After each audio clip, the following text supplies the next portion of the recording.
Today's lunch menu, we're going to be making Egusi soup from West Africa. It's a delicious soup recipe. It's just going to get right into the business of this. So to begin, I have my pot on the fire. I'm just going to go ahead and add in some palm oil in here, and I'm using this palm oil. It is the best palm oil I've used so far. So I'm just going to go ahead and pour some into the pot right here. I'm not going to overheat this oil up because it's already kind of refined, but it's super nice to use. I'm just going to go ahead and throw in some onions in here. You want to make sure your oil is hot before you do this process. So I already told you guys my oil was kind of refined already. I didn't need to overheat it up. And I'm going to fry my smoked turkey. I'm just going to put this in the pot because I like my turkey to be kind of seasoned with the onion flavor. We're going to let this fry until the onions become translucent. So guys, I'm going to go ahead and turn my turkey because I don't want it to burn. As you can see, the onions is getting translucent. That's what we want. So guys, now that our onions is translucent, I'm just going to stir this up a little bit. We don't want the onions to burn. That's why I'm stirring it up. Like my turkey looks a little bit fried, I'm just going to go ahead and add in the next step. This is bell peppers and tomatoes blended.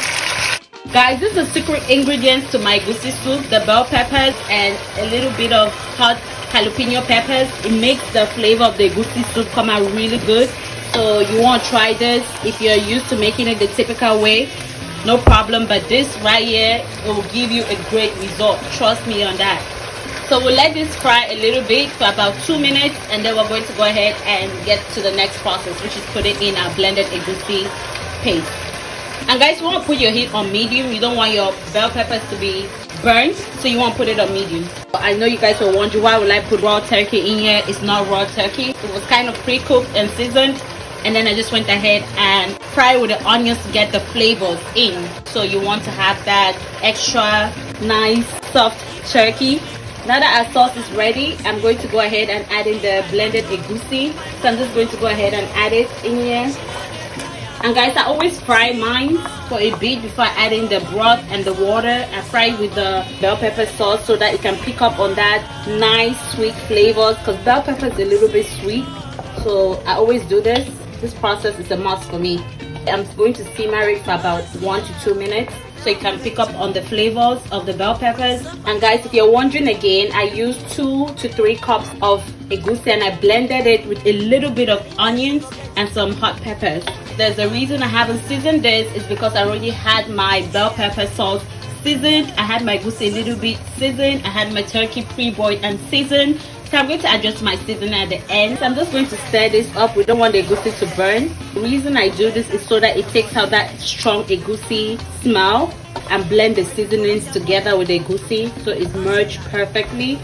And now that this is looking good, I'm going to go ahead and add in water in here. More water, like a cup of water will do, guys. And you want to stir this. If you're new, please subscribe. If you're old, welcome back. Again, I'm just going to lightly season with some sea salt and add in some of my broth in here from the turkey. I didn't want to use too much of my broth because it's really heavily seasoned and I don't want it to be too salty. And turkey is a little bit salty already, so you don't want too much salt in your sauce. Try to avoid seasoning in the early stage. Wait till you put everything and you can go ahead and adjust your seasoning based on your taste. And I'm going to reduce my fire on low to medium so the Egusi can cook. So guys, we're going to go ahead and check on our Egusi soup. Look at that. I'm going to go ahead and add in my ground crayfish. I use 1 tablespoon, and I'm just going to stir this, and I'll let it simmer again for a bit before I add my veggies. That'll be the last part. I'm going to taste it for seasoning. It tastes good. I'm just going to let it simmer again for a bit, and then we're going to add in our veggies and the rest of our meat. So guys, I'm going to go ahead and stir this now. Look how it's turning out to be. It's looking really good. At this time, I'm going to go ahead and add in my fresh spinach, and I'm just going to pour that in here. I'm going to stir this. And don't forget, once your Egusi soup gets cool, once it cool off, it's going to thicken up again, so you don't want to make it too dry. That's why I have it a little bit watery, because it's going to dry up and then it's going to become thick. That's just how Egusi soup is. And at this time, I'm going to add in the rest of my meat. I'm going to add in my towel, I'm going to add in my turkey, I'm going to add in my stockfish. I'm just going to add all of that in here, and I'm just going to use a big pot of Egusi soup, guys. And now I'm going to taste for seasoning and then adjust my seasoning, because this is going to be like the last part of it. It tastes good. At this time, I'm just going to go ahead and add in a little bit of crayfish for the last time. And I'm using half, so I used 1 tablespoon and a half of crayfish for this recipe. So I'm just going to stir this up again. And this is what I've been aiming for.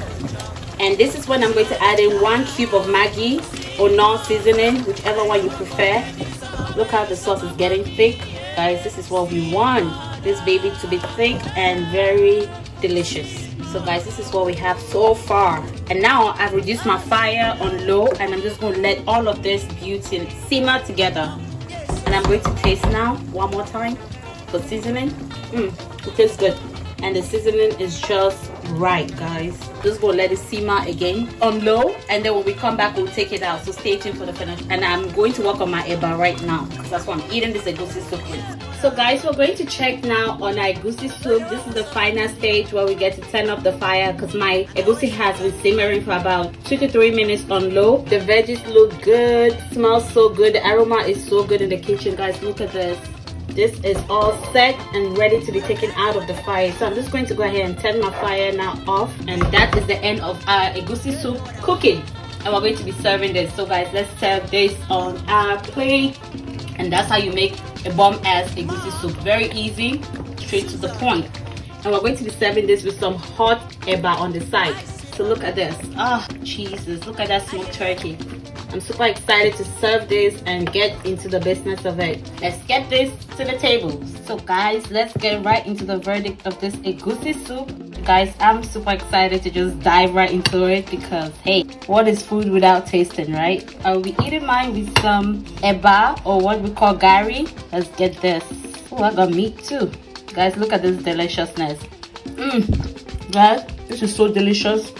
The egusi soup is so good. Oh my god. And this was egusi from Harvard University. I hope you got to enjoy this recipe today, and do not forget to give me a thumbs up for this video, like, subscribe, leave your comments where you're watching from, and I shall be very happy to respond to you guys. Do not forget to try this recipe at home and tag me your version on Instagram at Chef Jean. And guys, stay tuned for more homemade videos from my kitchen to your table. Click the notification alert on new videos posted every week.